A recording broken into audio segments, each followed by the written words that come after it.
welcome back to Fascism on Film. I'm James Kent. Along with me is Teal. The website, of course, is fascismonfilm.com. We are in Season 2, so if you're finding us for the first time and saying, wait, what, Season 2? Where's Season 1? Well, check out our website. We have all the episodes, or subscribe to Apple Podcasts or Podbean. Any of those, you can find us, Fascism on Film, and then hit the subscribe button, and you'll always get the episodes.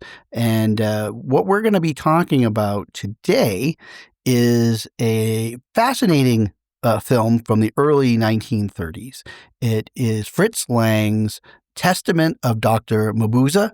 It is from 1933, right, Teal? Yes, 1933, and it was filmed in 32 and was set to release in like March, I think, of 33, and Lang was editing it right up until the day it was supposed to come out, and then the Nazis banned it. It was the first film banned by the Nazis. Goebbels watched it and said, nope, we're not letting people see this. So this is what is fascinating and why we're including it, not so much necessarily for a film that's about fascism necessarily, but here's a film that does have some sort of undertones or overtones of fascism and what was happening at the moment in Germany.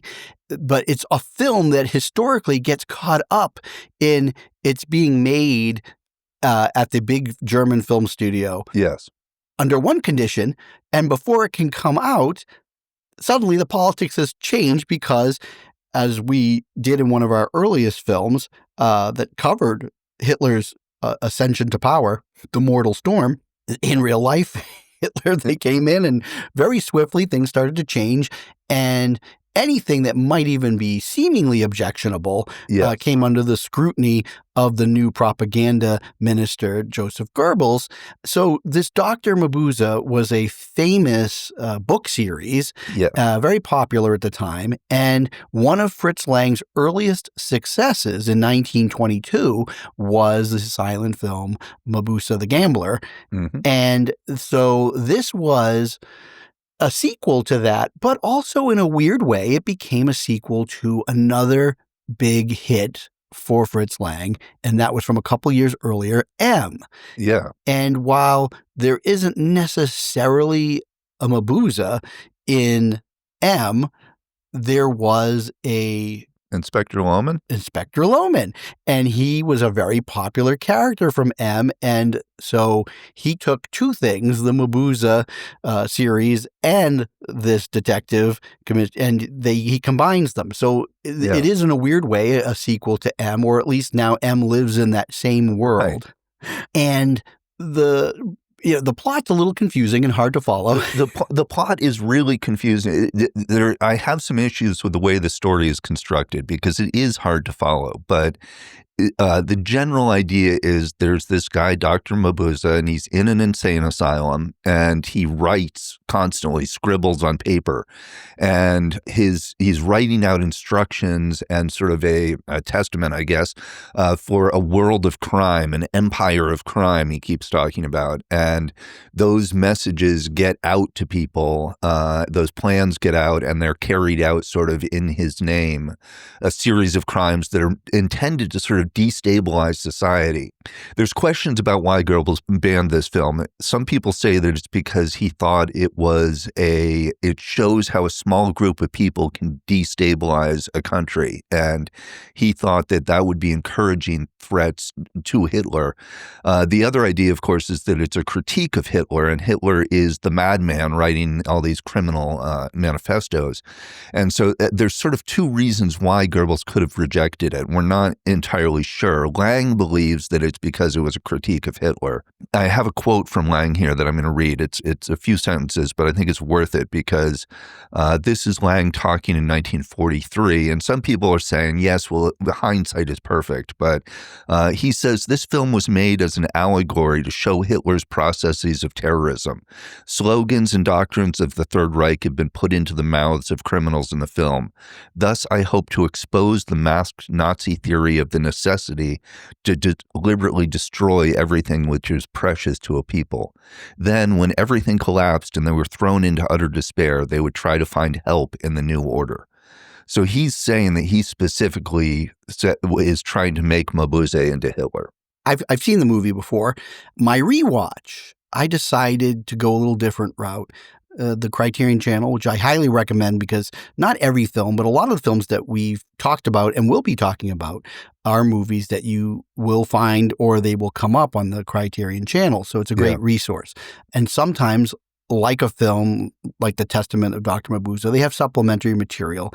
And in this case, they had a couple of different commentaries. And I listened to one from a critic in 2003.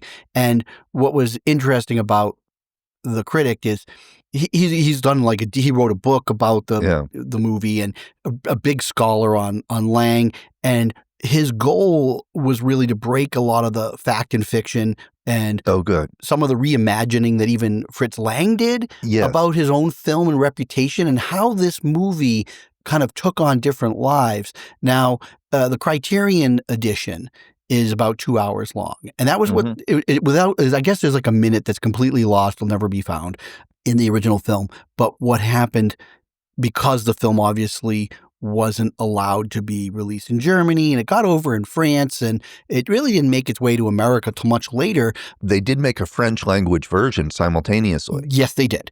So what would happen is the movie, for a lot of reasons, got edited for time and content here and there. And sometimes things got moved around in order to shape the kind of propagandist message a particular nation wanted out. That included the translation. Yes. And so it was pretty obvious to a lot of people, or it seemed, especially with Lang escaping Germany around that time, that there was a message or a warning about fascism. And so some of the translation in other countries boosted that up a little bit more than it was, say, initially intended. Yes. And then basically this version really tries to put the translation back as close to the original German as possible. And so the movie is very complete. And the commentator, he kind of really helps walk through the plot. And remember, this is a movie that came out just a few years after sound. Yes. And what Lang was doing with sound is he was still operating a little bit like it was a silent movie. Dialogue is not heavy in the movie. And he used a lot of sound in editing techniques, a lot of juxtaposition of carrying sounds from one scene to the next, but yet the sound is something different in the next scene. Right. And that adds to confusion because you're like, wait a minute, what scene am I at? Are these scenes connected? Wait, who's this character? Does he work for them? Why is he doing this? Lang wants the audience as confused as the characters are as to who is this Mabuse. You're supposed to really not be sure. And that lends to this other aspect. You were sort of alluding to it, but that what people say now is that, the way that Hitler did his speeches and stuff, there was a lot of mass hypnosis going on. And that is actually part of this Mabuse. And we see it as a plot device in movies all the time. And the one that popped up to me that really aligned with this is Christopher Nolan's The Dark Knight. Well, and in fact, Nolan watched Dr. Mabuse as inspiration for the Joker. Because the Joker's plans are very similar to what's going on in this. And he's got these henchmen sort of acting out different pieces of the plan that unknowns to the other henchmen. And so these sort of little terrorist cells almost going out and taking actions and the goal, of course, is to destabilize the society and create an empire of crime and just have total anarchy. Yeah, cause total chaos, and people have a distrust of authority. And also the authority, right? In this case, like the detectives and stuff, they think that they have the Mabuse, right? And that's one of the big MacGuffins sort of that Fritz Lang puts in. There is this guy who, by all accounts, is the Dr. Mabuse, but what Lang's doing is saying, you can't really kill the Mabuse. Like he can transfer to another person. Yeah, and he does that sort of literally as he sort of possesses the other character, Professor Baum, who oversees the insane asylum, and he does possess him in a way. And it's this idea that the ideas are bigger than the individual almost, and that fascism or this destructive ideology can exist almost as a meme. and can infect people and take people over. And that's what happens to this Professor Baum. He gets taken over by Mabuse through this. It's hard to know whether it's supernatural or hypnotic or psychotic. I think it's more of a hypnotic and more of the, because this is where the commentary makes sense, is that you can buy into this Mabuse mythology because what was happening in Germany was that millions of people were taken in by what Hitler was selling. Lang could say, well, this really can happen. And it was happening even though Hitler hadn't officially taken power. Everybody knew it was coming. Yeah, the other thing that's interesting is referring to the Nazis as a criminal enterprise, right? That their main goal was crime, and that had been going on for a decade in Germany before they took power in 1933. And so he's talking about ordinary people getting caught up in this ideology and losing their morality and becoming criminals. And falling into that ideology, and they do it. Some of the people that some of the henchmen in the movie are doing it just for money, and some of them are doing it for ideology. But it doesn't really matter how they got there because they're trapped and they can't get out, and they're now being surveilled, and they're being psychologically controlled, and they've become obedient to their.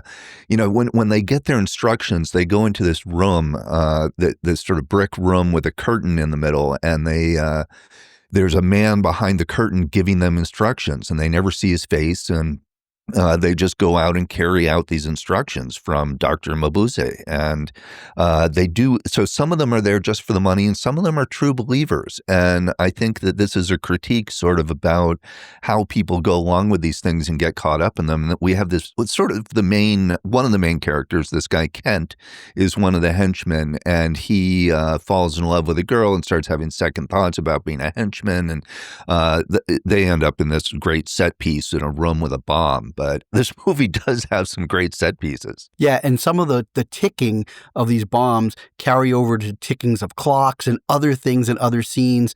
And of course, they literally have to almost the scenario is insane, but it's essentially they have to flush themselves out of a toilet of a sort to get out of this jam. But that man behind the curtain, when he's discovered, they open the curtain and it's actually nobody there. It's just it's like a plywood silhouette and a speaker. Yeah. So you still can't catch this. And of course, at the time, radio was popular. So even people who couldn't see Hitler in person, they were hearing him through their radio. And so there is definitely, any way you slice it, Lang was making a comment on it. Now, part of the mystique of this movie is the Lang situation. Yeah. Lang, around this time, he saw the writing on the wall. His wife, who he got a divorce from, was a heavy Nazi. She was way into it. And yeah, she was a true believer, huh? And Fritz Lang himself, his mother was Jewish.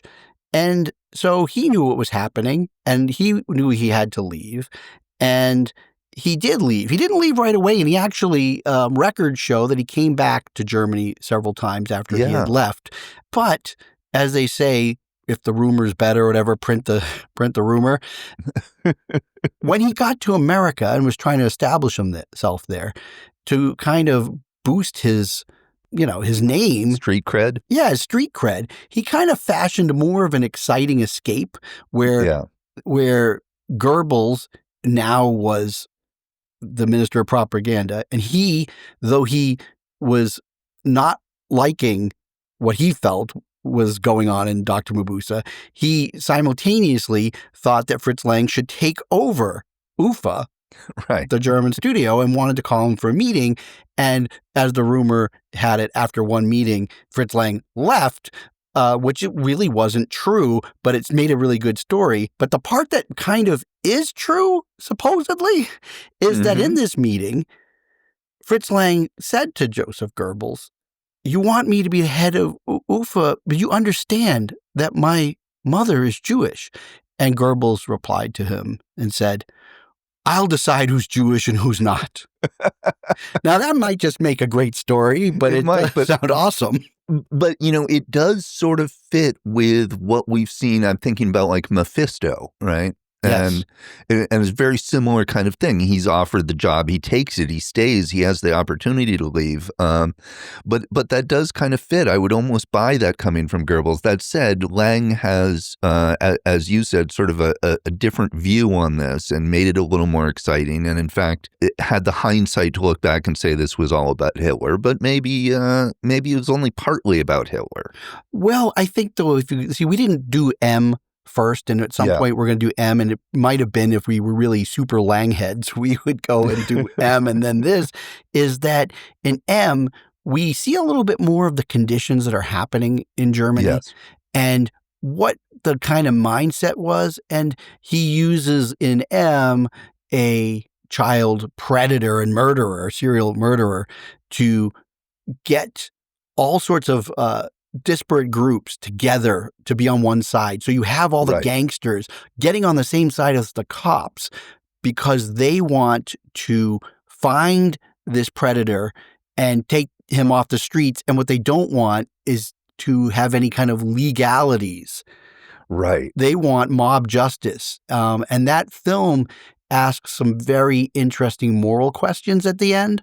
Yes, it does. Absolutely. And that, I think, is what Lang was seeing in Germany, was things were changing where people were, you had these Nazis, these brown shirts running rampant on the street, scaring the shit out of everybody and murdering people. Well, and not just murdering people. I mean, all sorts of crime was going on. There was lots of vandalism. There was just, marches. There was street fights. There were assassinations. There's a great assassination scene in Dr. Mabuse where this guy figures out what's going on, and he's in a car, and this other car pulls up sort of next to him, and they just shoot him through the window and then drive off, and his car is just left there in the street. A very nice, tense scene from Lang there. Yeah, and again, he's using visuals and then this new medium of audio. Yes. And that's what's so great about watching these early switchovers from, silent to talkie, is these same directors, they didn't think of sound the same way as like, oh, we can just finally hear the actors talk. They were like, this is a new tool that we can use to evoke meaning and emotion and drive plot. I just want to go back briefly to what you were saying about the translations. And there is a part in the movie where Dr. Mabuse gives sort of a speech about what his ideology is. And I went looking for the speech.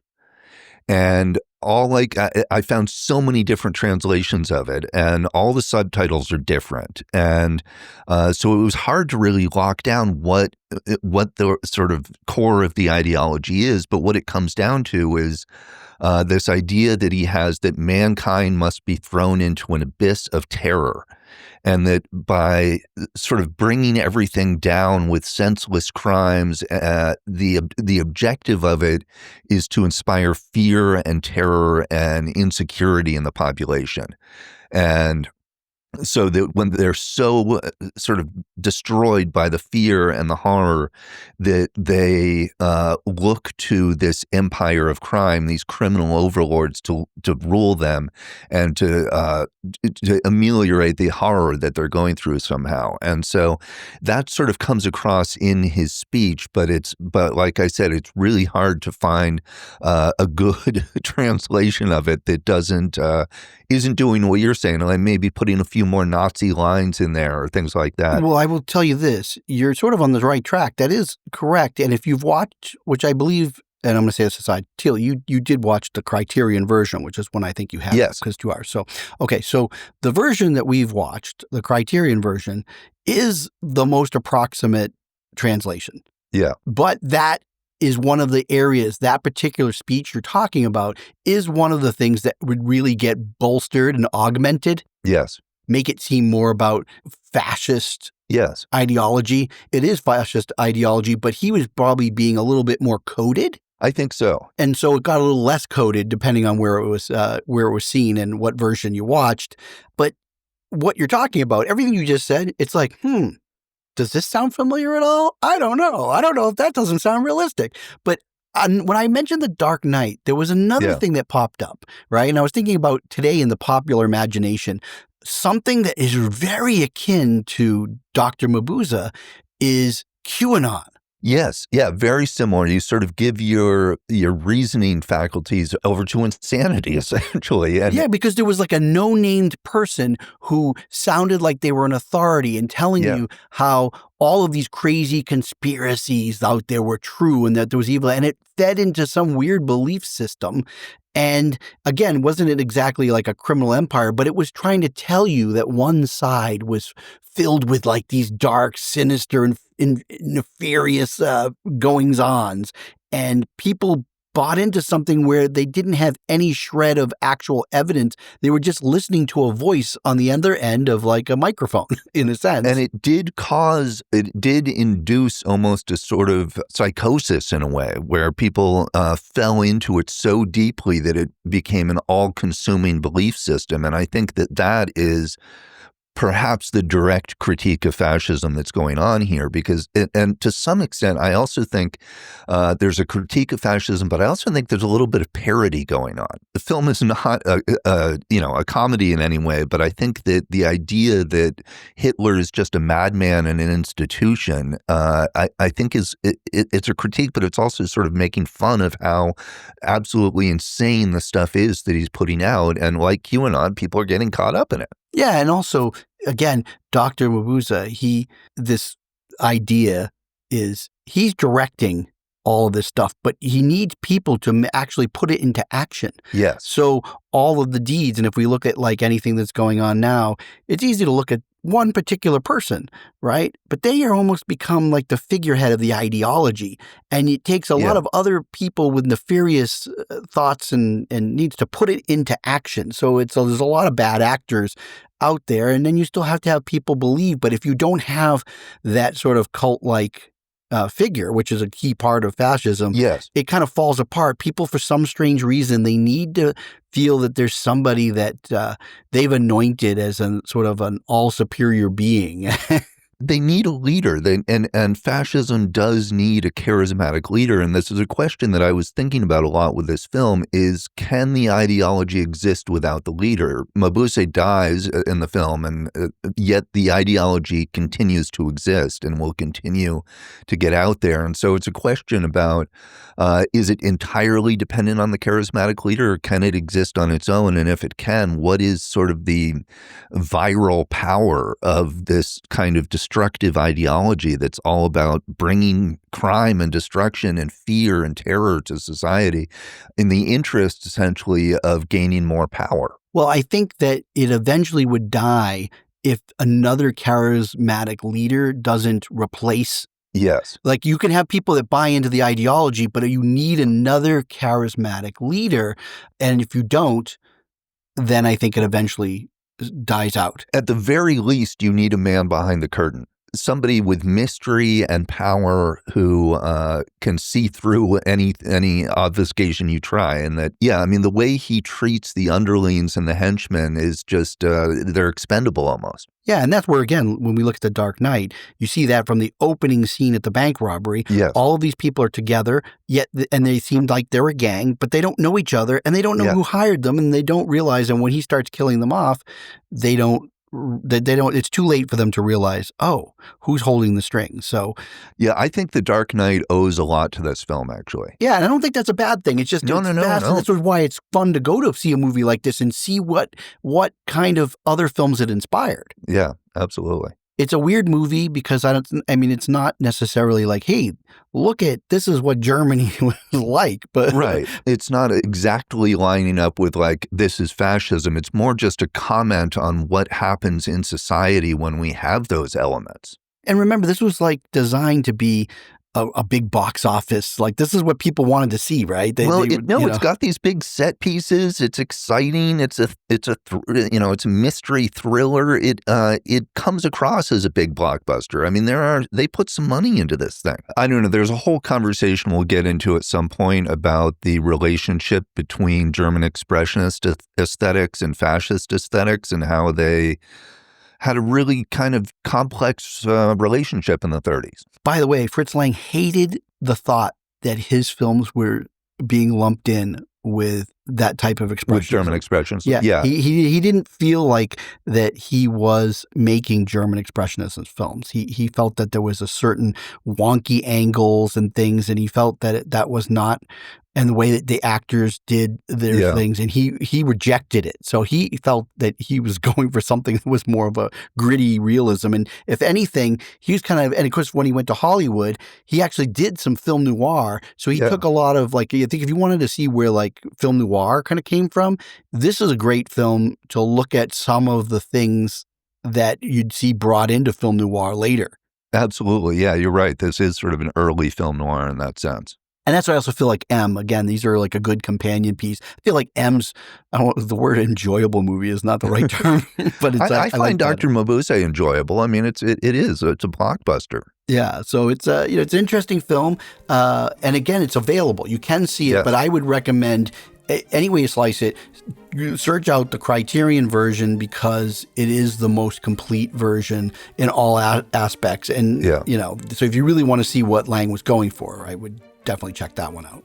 All right. So on next episode, we are going to switch gears. We're going to look at a 1980 film that goes back in time to 1942, and that is Francois Truffaut's The Last Metro. That's another film that you can see if you have the Criterion channel. So you might want to check that out if you have the Criterion channel before this episode airs, and you can be up to speed with us. But I think even if you haven't seen it, it's worth listening to our talk about it, and it might be something that will make you say, oh, I got to see this movie. So that's the next one. So thank you for listening, and we'll catch you in a week. Thank you. Can you say it a little louder? You're like, sorry. Thank you. Thanks for listening. Bye.